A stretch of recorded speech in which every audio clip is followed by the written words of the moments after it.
ہمیں تحفظات اب بھی ہیں کہ الیکشن میں یہ فری نہیں ہوگی، کچھ گڑبڑ کا خطرہ ہے اس میں. ہمارے تحفظات ہیں بہرحال، ووٹ ادھر ادھر ہونے کا امکان ہے نا. اب سے عوام کا یہ باتیں ہو رہی ہیں، قطعاً وہ اس پر خوش نہیں ہے. ہمارے لوگ میں انشاءاللہ سیاسی شعور پیدا ہوا ہے. وہ چاہتے ہیں کہ یہ جمہوری عمل ہے اور یہ آزادانہ ہو، انتخابات صاف ہو، شفاف ہو، آزادانہ ہو. سب یہ چاہتے ہیں.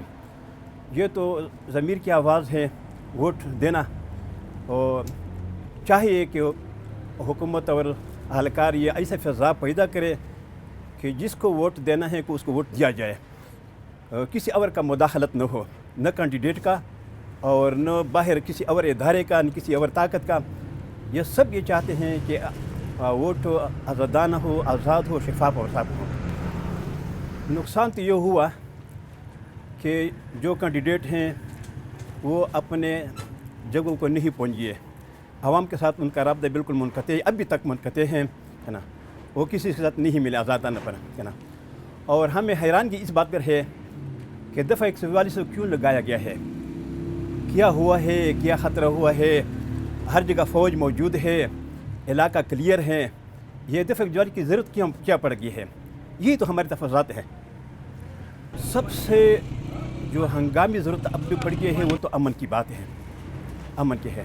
جو حالات ہم پر گزر گئے ہیں 10-15 سال بد امنی کا، وہ تو اس دنیا کی قیامت تھی. سب لوگ امن چاہتے ہیں. باقی ضروریات تو بہت زیادہ ہیں. ہمارا علاقہ قبائل لیاقت ہے وہ بالکل نظر انداز تھا.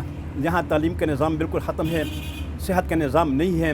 باقی جو زندگی کی ضروریات ہیں وہ کچھ بھی یہاں نہیں ہے. نہ پانی ہے، نہ اسپتالیں میں ہیں، نہ اسکولیں ہیں. ہے اسکولیں موجود ہیں لیکن وہ حیران ہیں ہے نا.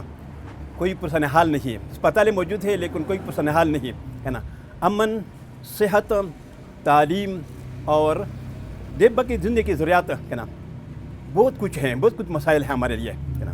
انشاءاللہ ہمارا تو یہ مشن ہے کہ انسانی ضروریات یہ سب سے پہلے مقدم ہے.